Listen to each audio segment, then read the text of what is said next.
9절부터 11절 말씀까지만 보겠습니다. 오늘은 승리의 입성이라는 말씀을 가지고 하나님 말씀을 전거해 드리겠습니다. 오늘은 부활절 한 주 앞둔 종료주일입니다. 내일부터는 우리가 고난주간으로 지키는 아주 중요한 절기입니다. 종료주일이라고 부르게 된 것은 예수님께서 나귀를 타고 예루살렘에 입성할 때 사람들이 종려나무 가지를 들고 예수님을 메시아로 찬양하는데 함께 했다는 것입니다. 종료주일의 의미는 두말할 필요도 없이 예수님께 승리의 입성을 하셨다는 것입니다. 먼저 그 배경을 살펴보려고 합니다. 예수님께서는 갈릴리, 특별히 가버나움을 중심으로 사역을 하기 시작하였습니다. 그러니 마지막 3년의 공생애를 마치면서 그는 예언의 말씀대로 십자가에 못 박기 위해서 예루살렘으로 올라갔습니다. 그런데 본문을 보니까 예수님께서 예루살렘을 입성할 때 많은 무리들이 그를 환영했다고 성경에는 나옵니다. 한두 사람이 아니라 아주 큰 무리들이 왔습니다. 성경은 온 성이 소동한지라고 표현하고 있습니다. 예수님을 기쁨으로 영접하며 오산나 다윗의 자손이여 라고 소리를 쳤습니다. 이 소리가 온 성에 진동했다고 합니다. 그러나 예수님은 찬양했던 그들의 입술은 갑자기 변하여 예수님을 십자가에 못 박으라고 외치는 저주의 음성이 되었습니다. 그들은 극과 극의 행동을 하는 취한 사람들이었습니다. 이렇게 인간의 마음은 믿을 수가 없습니다. 인간은 이해관계에 의해서 변한다는 것입니다. 감정에 의해서 변한다는 것입니다. 예수님을 한번 살펴보면 예수님은 어떻습니까? 베들레헴이라는 동네에서 마구간에서 그 부위에 태어났습니다. 태어날 때부터 예수님은 겸손한 자세로 태어났습니다. 그때 무슨 일이 벌어졌습니까? 동방박사들이 와서 절을 하는 일, 목자들이 와서 절을 하는 일이 있어요. 예수님이 태어나시고 나서 어떠한 일이 있었습니까? 이 예수님은 또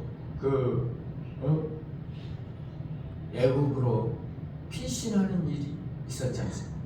피신하고 나서 또 돌아와서 나사렛이라는 동네에 아버지 목수 밑에서 열심히 30년 동안 했죠. 그 뒤로 예수님은 어땠습니까? 갈릴리 바다가 아니죠. 호수죠.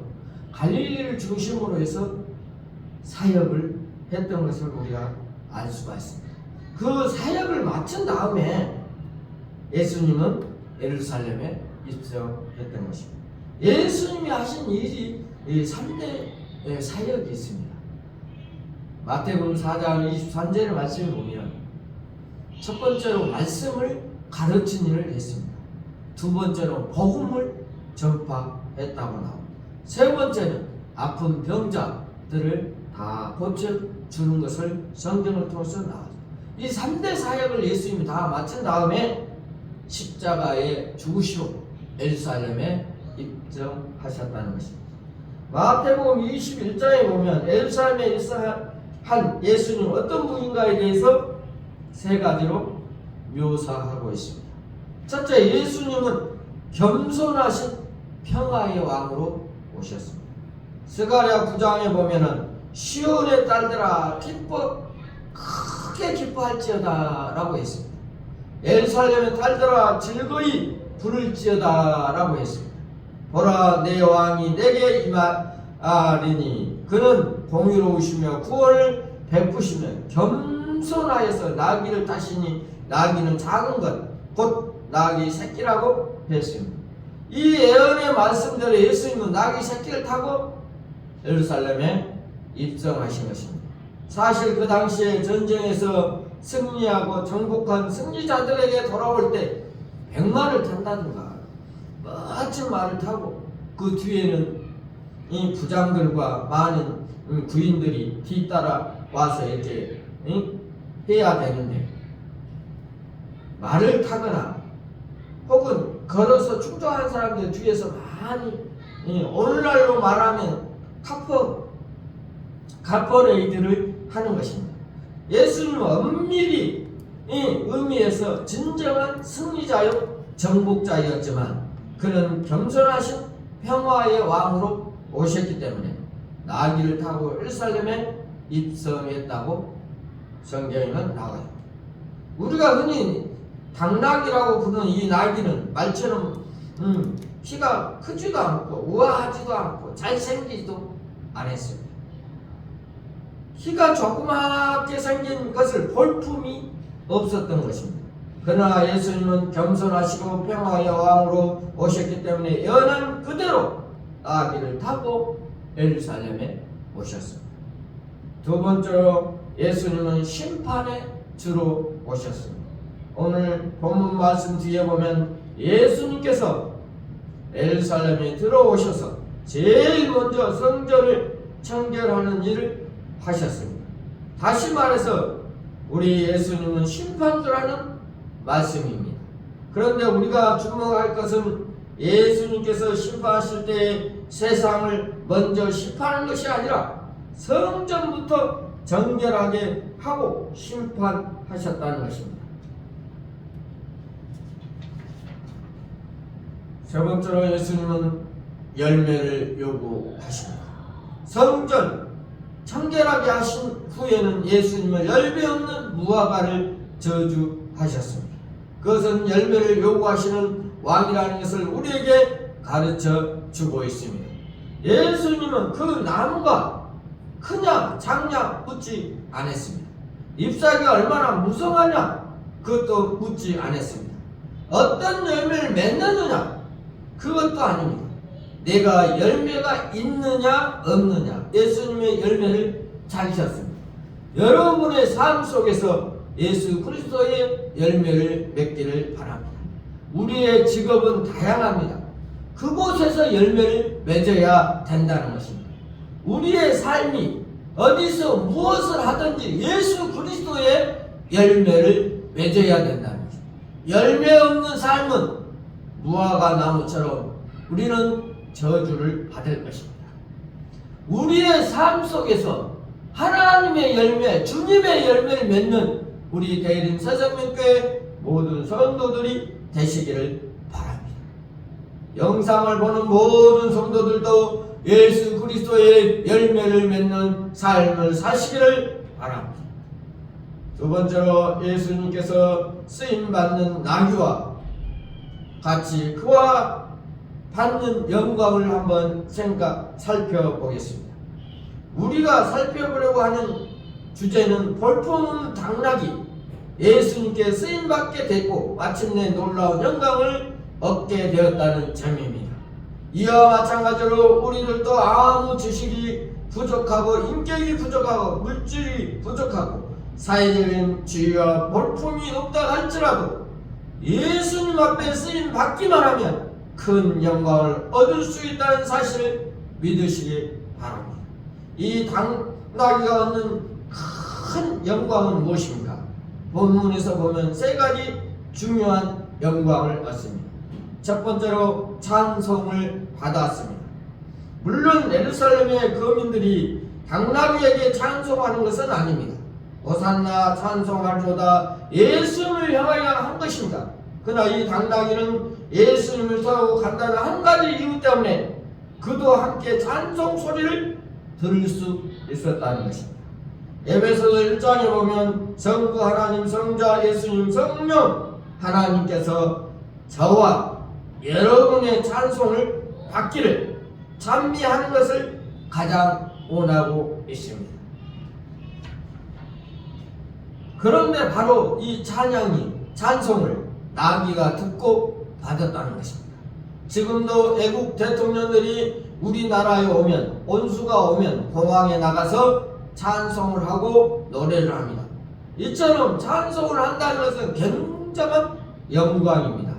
원님 덕에 나팔 분다는 옛 속담이 있습니다. 예수님 때문에 이 나귀는 찬송을 들을 수 있었다는 것입니다. 이것은 나귀가 받은 첫째 영광입니다. 우리들도 마찬가지입니다. 여러분들이 예수님 덕에 찬송을 받을 수 있다는 사실입니다. 두 번째로 예루살렘에 들어가는 영광을 얻었습니다. 원래 동물은 양이나 염소나 소처럼 번제로 사용하기 위해서, 제물로 사용하기 위해서 예루살렘에 들어갔습니다.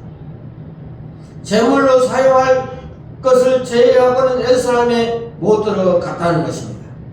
부정한 동물 더군다나 들어갈 수가 없습니다. 그런데 이 나귀는 예수님을 태웠다고 하는 한 가지 이유 때문에 예루살렘 성에 들어가는 귀한 축복을 받았다는 것입니다. 저와 여러분은 비록 볼품이 없고 예수님을 등에 태우면 예수님을 모시고 천국에 무사 통과할 수 있다는 것입니다. 자유롭게 천국에 들어갈 수 있다는 것입니다. 우리 마음속에 예수 그리스도를 영접하기만 하면 하나님의 자녀가 된다는 사실을 우리가 알아야 될 것입니다. 예수님 말씀했습니다. 내가 곧 길이요 진리요 생명이니 나로 말미암지 않고는 아버지께 갈 자가 없다고 그랬습니다. 요한복음 3장 16절은 뭐라고 그랬습니까?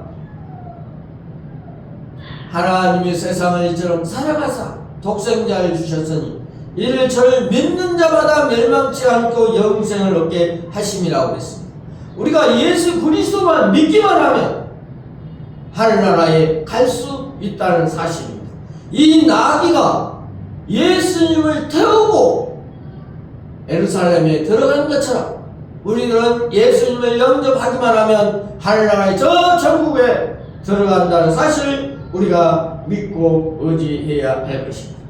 성경에 기록되는 귀한 축복의 영광을 얻었습니다. 미국이나 중국이나 러시아나 유럽의 각국 나라의 대통령들을 세계를 정치하는 줄 잡고 있는 것을 우리가 알 수가 있습니다. 그러나 그들의 이름은 성경에 기록되지 않았습니다. 그런데 보잘것없는 동물, 볼품없는 동물인 이 나귀에 관한 것은 성경에 기록되었다는 것입니다. 왜 그렇습니까? 예수님께 쓰임받기 때문입니다. 예수님을 등에 모셨기 때문입니다. 우리들도 예수 그리스도의 쓰임받는 모든 성도들이 되시기를 바랍니다. 나귀가 얻는 영광된 비결은 무엇입니까? 언제 이와 같이 영광을 얻을 수가 있었습니까? 첫 번째로 매인 것을 풀어야 한다는 것입니다. 본문 2절 말씀에 보면 이르시되 너희 맞은편 마을로 가라. 곧 매인 나귀와 나귀 새끼와 함께 있는 것을 보리니 풀어 내게로 끌고 오라고 하셨습니다. 매인 것을 풀어야 한다는 사실입니다. 우리의 마음속에 매인 것이 있습니까? 이것을 풀어야 예수 그리스도의 쓰임을 받는다는 사실을 우리가 알 수 있습니다. 우리의 죄를 내가 남을 용서해주고 남을 아버지 배려해주는 그 마음, 하나님의 마음입니다. 용서하는 마음을 우리가 가지시기 바랍니다. 두 번째로 예수님께 쓰임 받아야 합니다. 세상에서 가장 행복하고 축복받는 사람은 예수님께 쓰임받는 사람이라 이야기할 수가 있습니다. 바라기는 이 종료주의를 맞이해 변덕스러운 예루살렘 사람들처럼 되지 말고 나귀처럼 예수님께 쓰임받는 우리 대림 사생님께 모든 성도들이 되시기를 바랍니다. 영상을 보는 모든 성도들도 예수님께 쓰임받는 그러한 사람들이, 성도들이 되시기를 바랍니다. 많은 사람들을 용서하고 내 자신의 잘못을 깨닫고 하나님께 영광 돌리는 모든 성도들이, 사랑하는 성도들이 되시기를 바랍니다. 다같이 기도하겠습니다. 하나님 아버지, 오늘 종료주를 맞이하여 하나님의 말씀을 같이 생각해 보았습니다. 나비처럼 쓰임받는 우리 대림 사성님께 모든 성도들이 되게 하여 주시옵소서. 우리의 마음속에 응어리진 모든 것들을 주님 앞에 회개하고 주님 앞에 용서를 빌고 남을 용서하는 너그러운 마음을 허락하여 주시옵소서. 예수님의 십자가를 바라보고 우리가 일주일 동안 경건한 마음으로 주님 앞에 살아가는 우리 대림 새생명교회 모든 성도들, 영상을 보는 모든 성도들도 하나님 앞에 무릎을 꿇고 십자가를 바라보며 예수님이 가심의 면류관을 쓰시고 십자가를 지고 옆구리에 창을 찌신 그 광경을 상상하면서 경건한 마음으로 살아가는 일주일이 되게 하여 주시옵소서. 예수님의 이름으로 기도하옵나이다. 아멘.